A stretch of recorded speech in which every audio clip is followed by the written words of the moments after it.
21 pendeta, Dikelasis Amanuban Tengah Utara pada 11 sampai dengan 17 Juli, melakukan learning gereja ramah anak dan pemberdayaan jemaat di Jakarta dan Bandung. Pada 11 Juni 2025 para peserta meninggalkan jemaat-jemaat menuju ke Kota Kupang dan beristirahat di Hotel Olive. Pada malam hari, peserta berkumpul di lantai 2 untuk memetakan perjalanan, memastikan portofolio di setiap etape dan berdoa bersama. 12 Juni 2025, jam 3 subuh, semua peserta berkumpul di lobi hotel dan berdoa bersama, lalu bergegas menuju Bandara El Tari Kupang. Setelah check-in dan menunggu kurang lebih 40 menit, peserta terbang bersama Batik Air menuju Jakarta. Peserta tiba di Jakarta pukul 10 pagi. Etapa pertama yang didatangi adalah Gereja Kristen Indonesia Surya Utama. Di sana, peserta disambut dengan gembira oleh Pendeta Yolanda, bersama dengan tim. Peserta saling berkenalan, lalu Pendeta Yolanda mengenalkan GKI Surya Utama secara umum, kemudian fokus pada upaya pemberdayaan jemaat yang dilakukan melalui program bank sampah dan klinik kesehatan. Peserta juga diajak berkeliling untuk melihat fermentasi sampah organik dan pengolahan sampah non-organik. Akhirnya peserta diajak menuju pojok baca, pojok musik, serta desain ruang ibadah anak dan ruang ibadah orang dewasa. Semua tertata dengan rapi sekalipun tempatnya tidak terlalu luas. Selanjutnya, peserta menuju penginapan di Grand Cemara Hotel Jakarta Pusat. Peserta beristirahat sejenak, lalu melanjutkan kegiatan di etapa kedua, bertempat di perumahan Halim Perdana Kusuma Jakarta Timur, bersama anak-anak Niki-Niki, Amanuban Tengah, dan Oenino yang ada di Jakarta. Peserta berbagi tentang pengembangan pendidikan Dikelasis. Sebagai langkah awal, disepakati bahwa akan dibuat gerakan insidentil di bulan pendidikan dan literasi di gereja-gereja.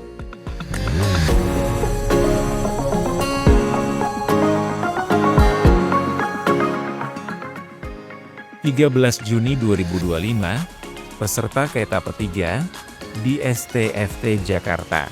Di sana, peserta belajar tentang berteologi bersama anak dan mendesain liturgi yang ramah anak bersama Pendeta Rasid Rahman, Pendeta Esther Pujo Widiasih, dan Pendeta Justita Fox Dehatu. Berada 4 jam di ruang pasca sarjana, serasa seperti 15 menit saja. Sungguh sangat singkat.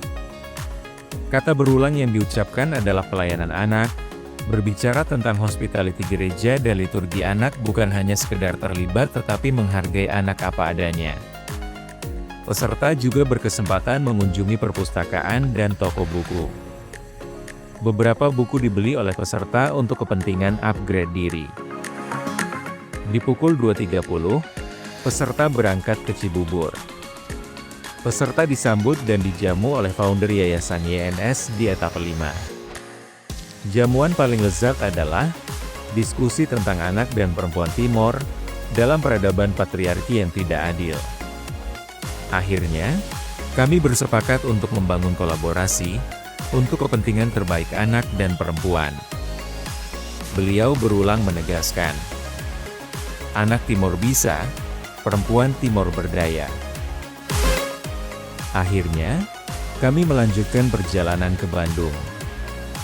Di Bandung, peserta disambut oleh Majelis Sinode Gereja Kristen Pasunda, Pendeta Titin, dan Pendeta Ot. Kami saling berkenalan, lalu mengakhirinya dengan acara makan malam.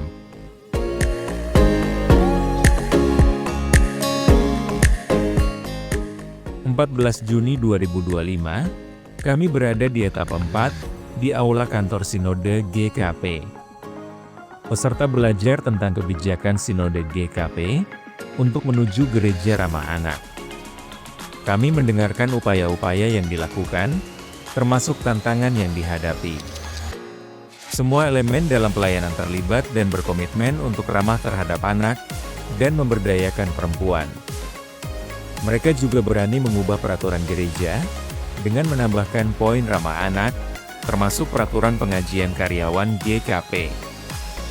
Sebuah proses yang tidak mudah, melelahkan tapi menggairahkan. Kami juga berkesempatan berbagi apa yang kami lakukan di Amanuban Tengah Utara. Sungguh ini adalah ruang belajar yang saling melengkapi. Peserta juga diajak berkeliling di kantor Sinode, dan juga mengunjungi Women Crisis Center atau WCC Pasunda Durebang. Peserta mendengar kisah haru dan menguras emosi, tentang pendampingan terhadap anak dan perempuan. Menjelang sore, kami kembali ke penginapan, jiwa, dan raga berdialog dalam keletihan, sejenak berjalan mengitari kota, jikalau sekiranya ada jawaban.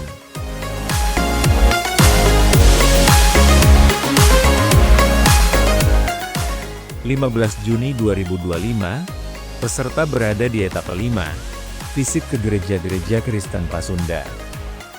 Peserta membagi diri dalam 4 tim, melakukan visitasi ke 4 gereja yang telah berupaya mengimplementasikan gereja ramah anak dan pemberdayaan jemaat. Ketua Klasis, bersama 4 kawan pendeta, didamping oleh Ketua Sinode GKP, mengunjungi GKP Jemaat Bandung. Ketua Majelis Klasis berkesempatan memimpin ibadah minggu kedua. Ibadah yang tertata sangat indah dan khusyuk. Pendeta Sepri berefleksi tentang mengenal Allah Trinitas, merasakan kasih seutuhnya berdasarkan teks Alkitab, Yohanes 16 ayat 1-5. Di akhir ibadah minggu, peserta mendengar majelis jemaat dan Ibu Ketua Umum Sinode GKP, Pendeta Dr. Makiolin Tuasun MTH, berbagi tentang pengalaman dan upaya membangun gereja menuju ramah anak.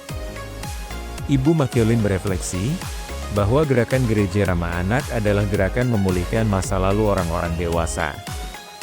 Prosesnya sungguh tidak mudah, tapi upaya-upaya perlu terus dilakukan. Dimulai dari hal kecil, misalnya, dengan tidak merokok di lokasi gereja, atau lokasi acara-acara gerejawi, dan menyapa anak-anak dalam ibadah. Peserta juga mendapatkan cerita, bahwa gedung ibadah GKP Jemaat Bandung, adalah warisan Belanda, sehingga masuk dalam cagar budaya, karena itu bentuk dan desain tidak diubah. Setelah semua tim berkumpul kembali, peserta beristirahat sejenak, lalu berpamitan dengan Sinode GKP, dan kembali ke Jakarta.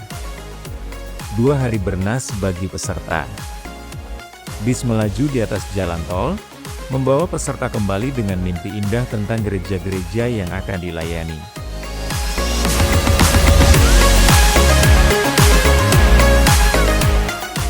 (16 Juni 2025), peserta berada di etapa 6, mengunjungi GPIB Jemaat Immanuel Jakarta Pusat di Gambir. Peserta disambut oleh Pendeta Ruben Abraham Persang, dan beberapa pekerja harian Majelis Jemaat. GPIB Immanuel merupakan salah satu gedung peninggalan Belanda dan telah masuk dalam cagar budaya nasional. Gedung, kelengkapan ibadah, alat-alat sakramen dan organ, masih ada dan dimanfaatkan sampai sekarang. Peserta mendengar kisah tentang pelibatan jemaat dan upaya pewarisan narasi sejarah kepada anak-anak melalui berbagai kegiatan. Tersedia lapak UMKM bagi jemaat, dengan omset yang sangat besar.